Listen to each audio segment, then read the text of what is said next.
On the morning of the 19th of November 2011, a 13-year-old girl stood in the corner of a room in a house on Miller Chapel Road in Salisbury, North Carolina, not because she had done something wrong, but because that was simply her life. She told her brother she didn't feel well. She said she couldn't breathe right. No one called a doctor. No one came. And before the next morning arrived, Erica was gone, not as a runaway, not as a girl sent to live with relatives, but in the darkest way imaginable. She was 13 years old. She had never really been allowed to just be a kid. Her full name was Erica Lynn Parsons.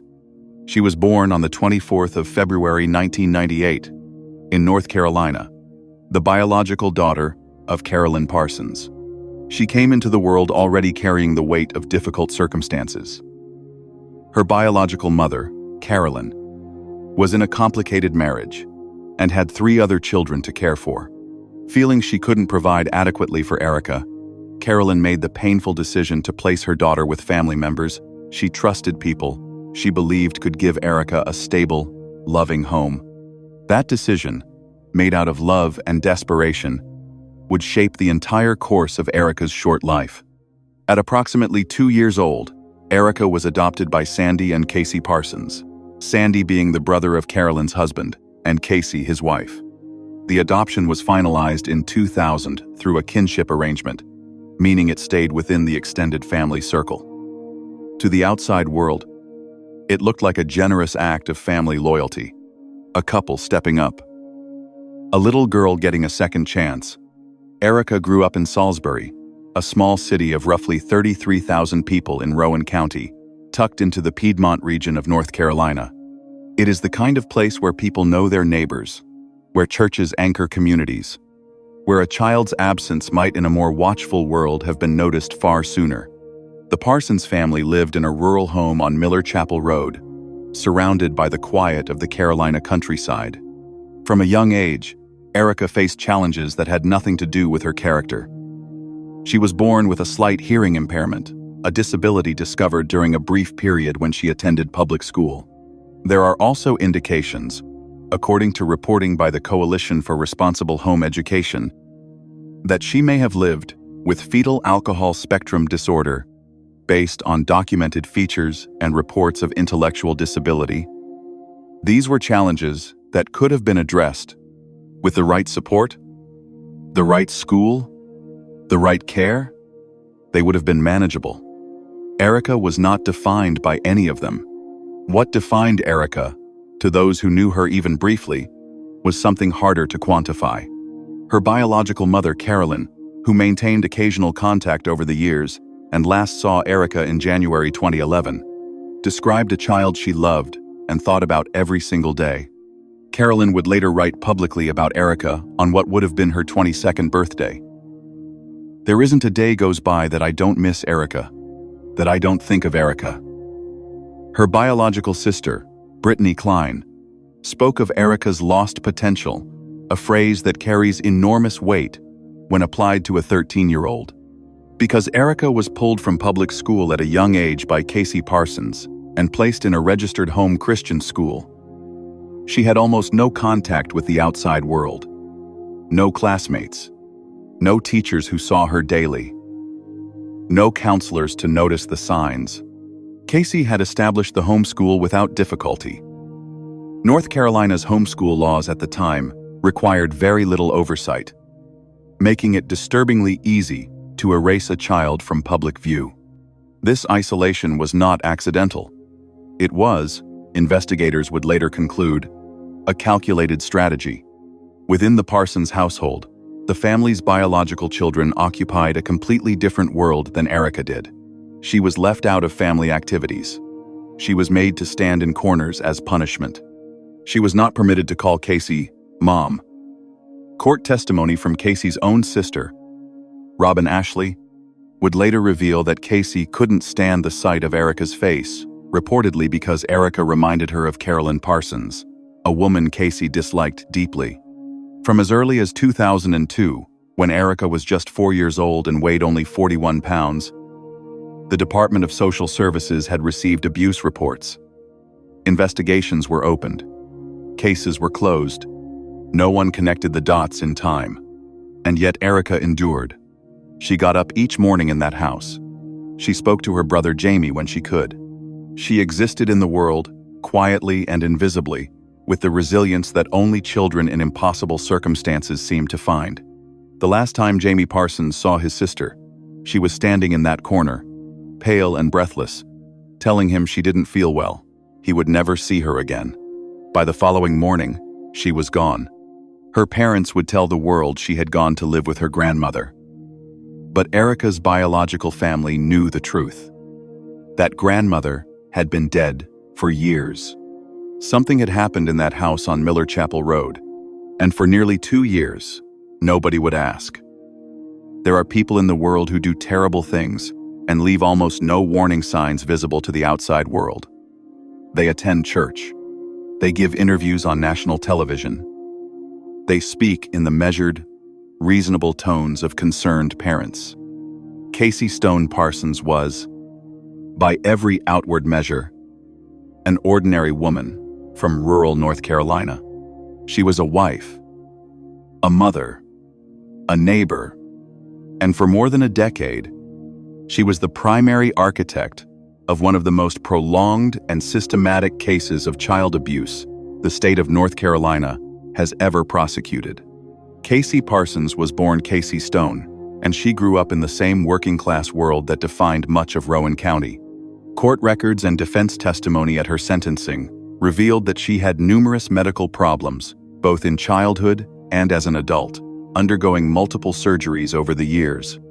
According to her attorney, Robert Campbell, those medical struggles contributed to Casey developing a dependency on opioid painkillers, a detail he offered to the court as context, though never as justification. What drove Casey to single out one particular child for years of escalating cruelty remains, at its core, a question that defies simple clinical explanation. Her husband, Sandy Wade Parsons, was quieter in his role, present, complicit, and, according to investigators, physically abusive in his own right. Sandy admitted under questioning to what he called his harsh treatment of Erica, including beating her with a belt, choking her, and bending her fingers backward. He was the one who, years later, would lead detectives to a shallow grave in rural South Carolina. But the documented evidence consistently points to Casey as the dominant abuser, the one who set the tone, established the rules, and, according to her own sister's court testimony, had spoken openly about losing control and killing Erica long before it actually happened. That testimony came from Robin Ashley, Casey's own sister. Robin told the court that Casey genuinely could not stand looking at Erica, that the child's face reminded her of Carolyn Parsons, Erica's biological mother, a woman Casey disliked with deep personal intensity. This is a recognized and documented psychological dynamic in child abuse cases. A caregiver who displaces hostility toward an adult onto a child who reminds them of that person. Erica had not chosen to exist. She had not chosen to carry whatever resemblance her face bore. But in Casey's mind, according to Robin, that resemblance was enough. Casey reportedly told her sister outright that she was afraid she might lose control and kill Erica. That warning was never reported to authorities. Within the Parsons household, Casey's attitude toward Erica filtered downward. Testimony from Jamie Parsons, the couple's biological son, revealed that Casey actively encouraged the other children to abuse Erica as well. Jamie testified that he himself had participated in hitting her from the time he was 5 years old, behavior he described as normalized and expected within the household. He eventually stopped at age 16, he said, because he decided on his own that it was wrong. The family's other biological children, Brooke, Sadie, and Toby, also lived in this environment, though they were not subjected to the same treatment as Erica. The distinction was deliberate. Erica was the outsider. Erica was the one who didn't belong. The financial dimension of this case adds another layer of calculated coldness. The Parsons received federal adoption assistance funds specifically because Erica had documented disabilities. They also collected state money tied to her status as an adopted child. From as early as 2010, Records show they were collecting these funds. Even as the abuse intensified, they would continue collecting them long after Erica was dead and buried in South Carolina. By the time investigators uncovered the fraud, the couple had received payments money designated for Erica's care and well-being, stretching years past the day she died. They used that money while her bones lay in the ground. In the weeks leading up to December 2011, Erica was deteriorating visibly. Her brother Jamie would later testify that she looked, in his words, like a zombie in those final days. She was malnourished. She was in pain. Her autopsy would later reveal fractures in various stages of healing: her nose, her jaw, 9 ribs, her upper right arm, several vertebrae injuries accumulated over time, the physical record of years of violence written into her bones. Casey and Sandy Parsons were in that house with her. They knew exactly what her condition was, and they made no call for help. On the morning of the 20th of November 2011, Jamie Parsons woke up to find his parents gone unusually early and Erica nowhere in the house. When his parents returned, something was different. Jamie testified. Mama looked normal. Daddy looked sick, like he was about to throw up. Daddy, it was a blank stare. They told him Erica had gone to live with her grandmother. The grandmother had been dead for years. There is no single moment, no one dramatic flashpoint that marks the beginning of Erica Parsons' final chapter. Her death was not a sudden explosion of violence. It was, in every sense that matters, the end of a long and terrible road that had been paved, brick by brick, for years. By November 2011, investigators and medical examiners would later determine Erica's body had already absorbed an almost incomprehensible amount of damage. Her bones told the story her voice had never been allowed to tell. In the week before she disappeared, her siblings inside the house described a child who was barely recognizable. In the week prior to her 2011 disappearance, siblings described her as looking gray with sunken eyes, smelling bad with open, oozing cuts, very weak and complaining of not being able to breathe. She was 13 years old, and she was dying, and the 2 adults responsible for her care did nothing. No hospital call, no doctor visit, no emergency room, just silence, and a corner of a room, and a child who could not breathe. The last confirmed sighting of Erica alive was the evening of the 19th of November 2011. Her brother Jamie saw her standing in that corner, a routine punishment, pale, and barely holding herself upright.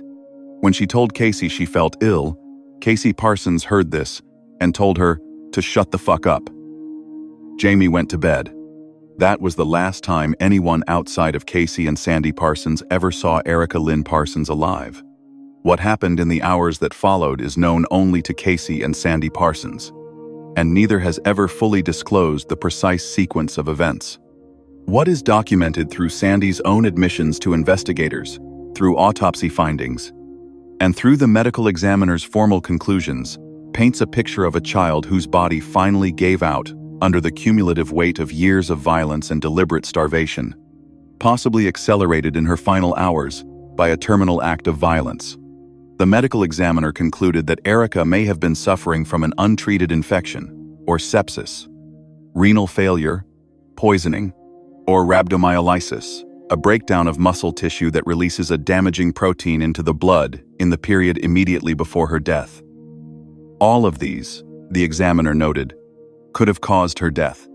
The autopsy was also explicit that, given the documented history of physical abuse, the coroner could not exclude the possibility of a terminal blunt force injury, suffocation, or strangulation. UNC School of Medicine, Dr. Cynthia Brown, reviewing the case evidence, called what Erica endured child torture. That word torture is precise and clinical, not rhetorical. It is what the evidence supported. Sandy Parsons said the body was discarded on the 19th of December 2011. Investigators later placed Erica's death at around the 17th of December 2011, the date now engraved on her grave marker. She had turned 13 in February of that year. She would never turn 14. On the morning after the night Jamie last saw her, his parents had left early, which was unusual, and Erica was gone. His parents returned to the home without Erica. "Mama looked normal," he said.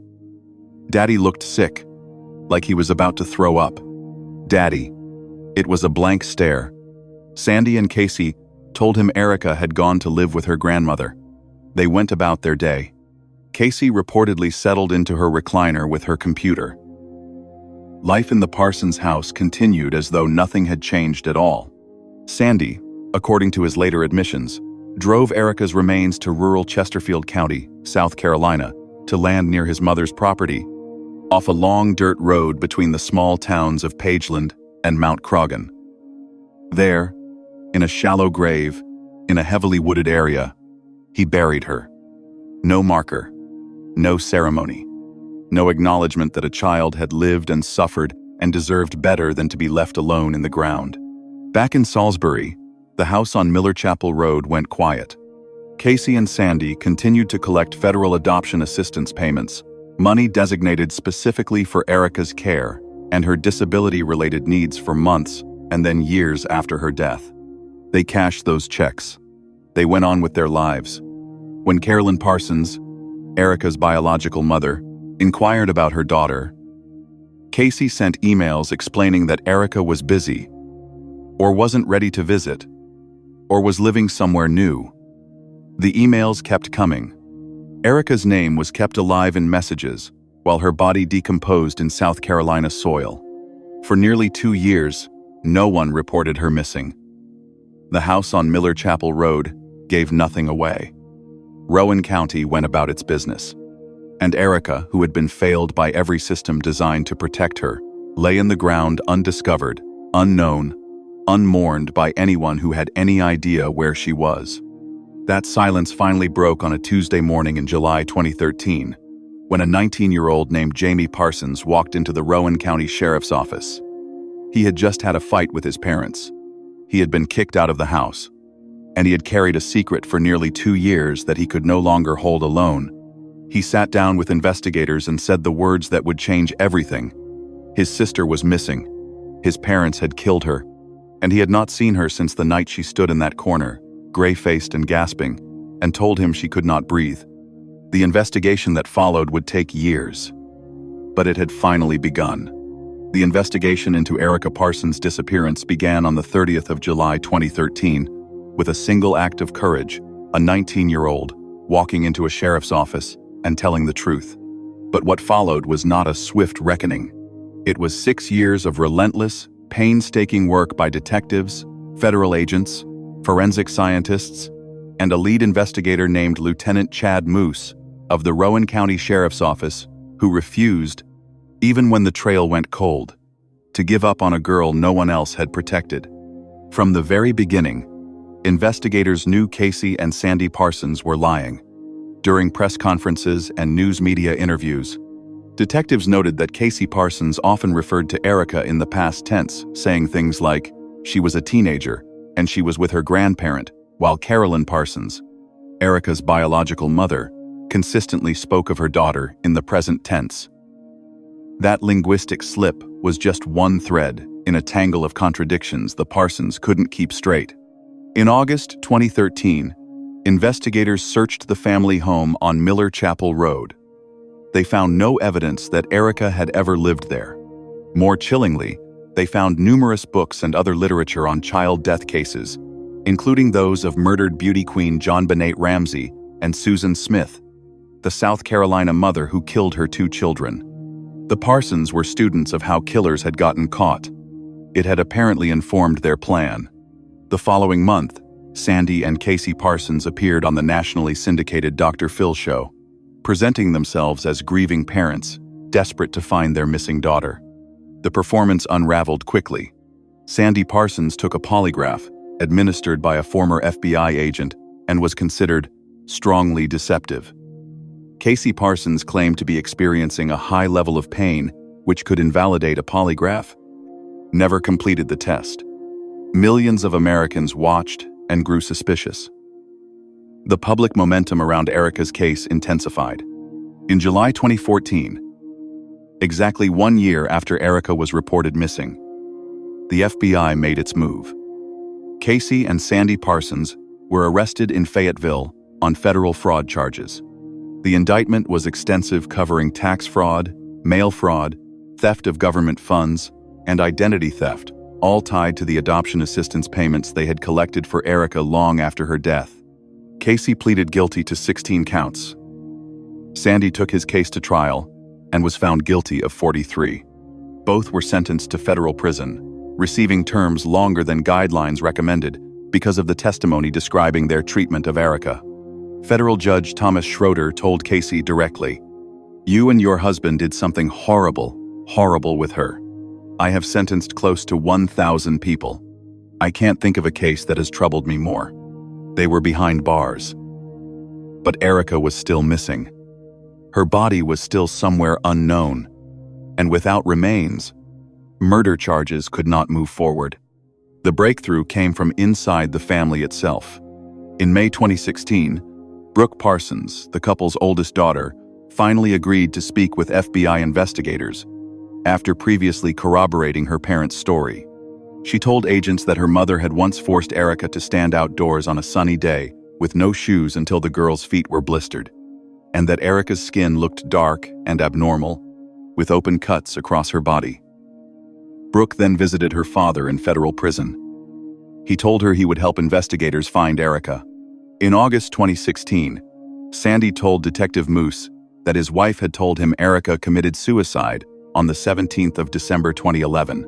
The claim was almost certainly false. The autopsy would later make clear that Erica's injuries were not consistent with suicide, but it was enough.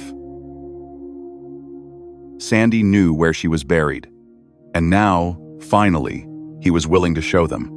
On September 20, a judge issued an order for custody of a federal inmate, allowing an escort team to take Sandy Parsons from Butner Federal Prison to Pageland, South Carolina, so that he could show the location of Erica Parsons' clandestine grave.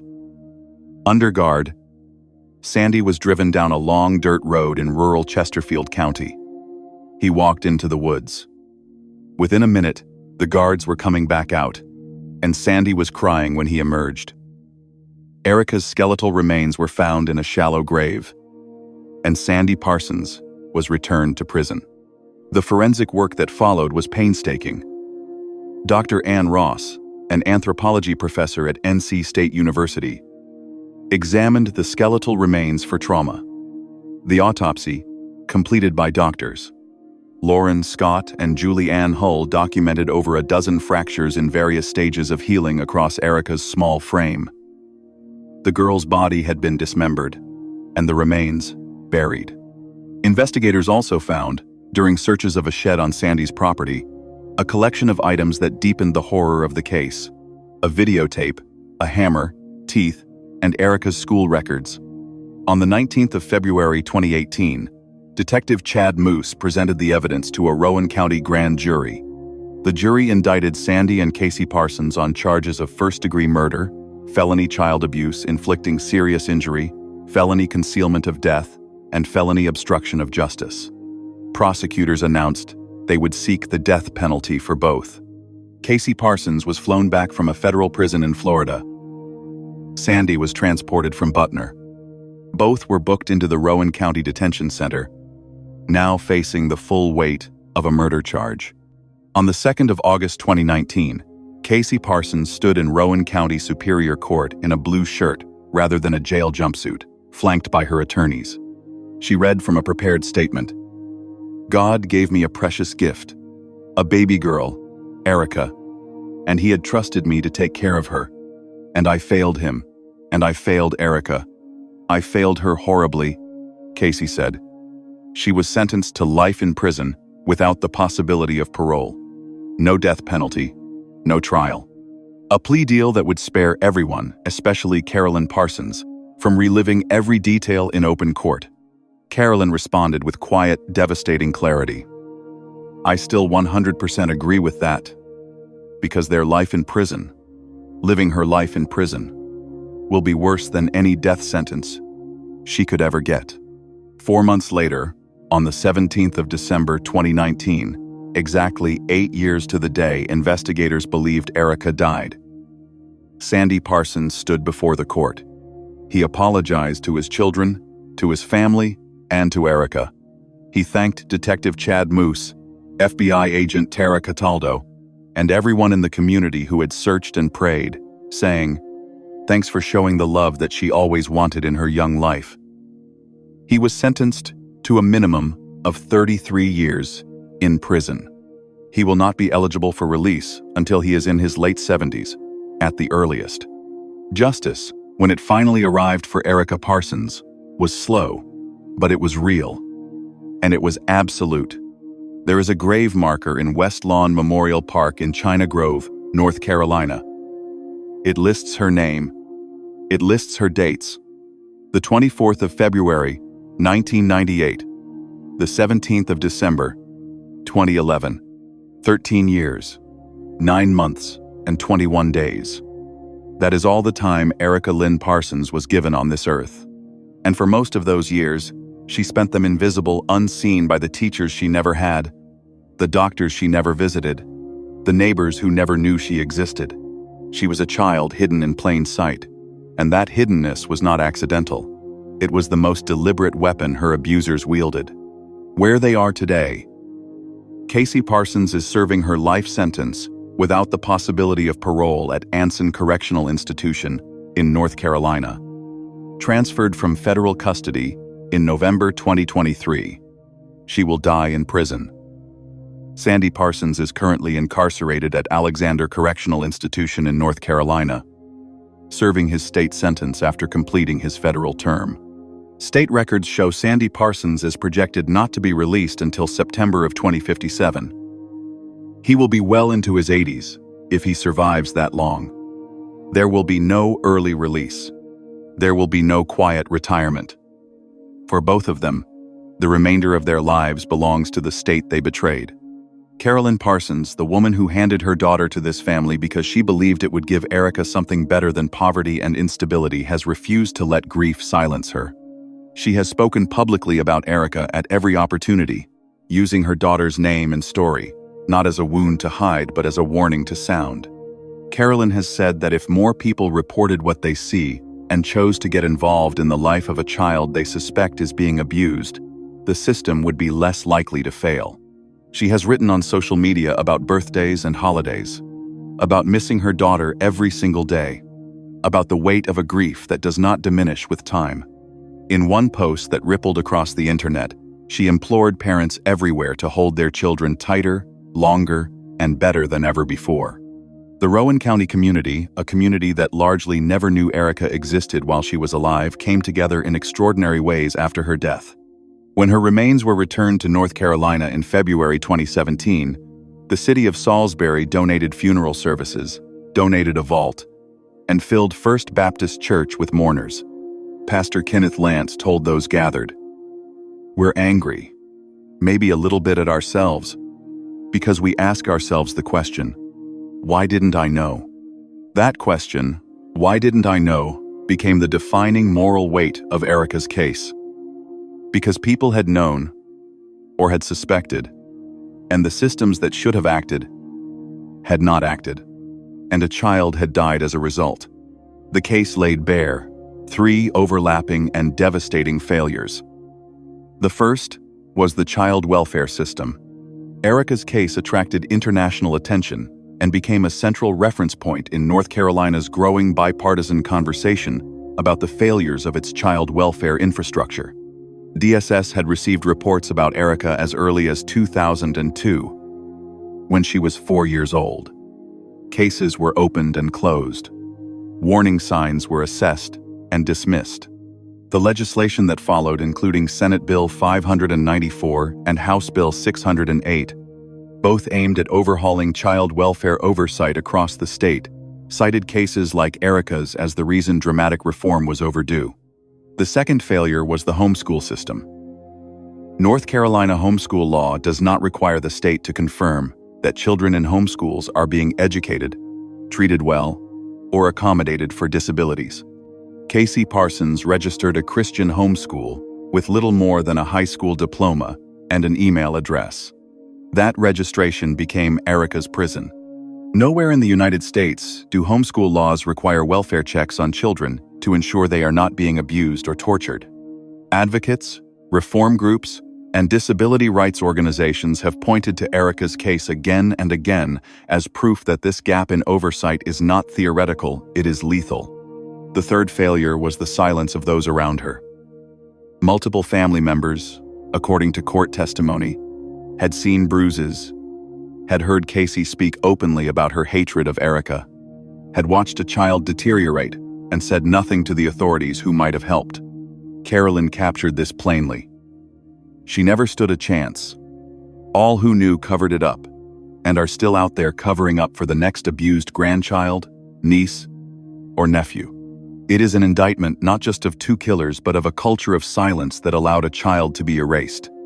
Erica's case has since been cited by disability rights advocates, homeschool reform organizations, and child welfare professionals across the country. Disability Day of Mourning held annually on March 1st includes Erica Parsons' name among those remembered. Disabled people killed by the very caregivers entrusted with their protection. At Syracuse University, a forensic science student who herself identifies as deaf organized a Disability Day of Mourning event specifically honoring Erica's memory, channeling her outrage into academic work aimed at changing the systems that failed her. What does the story of Erica Lynn Parsons reveal about us, about the society that let her fall through every crack available to her? It reveals that invisibility can be manufactured, that isolation, when applied to a child with disabilities and no access to the outside world, functions as a weapon, as surely as any belt or locked closet door.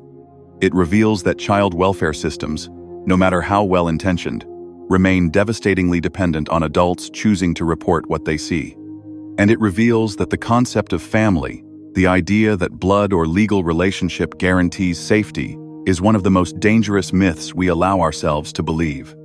Erica never had a chance to show the world who she was going to become. She never had a first day of high school, a first heartbreak, a first moment of standing somewhere new and feeling proud of herself. She never had the ordinary life that every child on this earth deserves as a birthright. What she had was 13 years of endurance, quiet, unwitnessed, heroic in its own devastating way, and a community that finally, too late, learned her name and wept. Her remains lie in West Lawn Memorial Park in China Grove.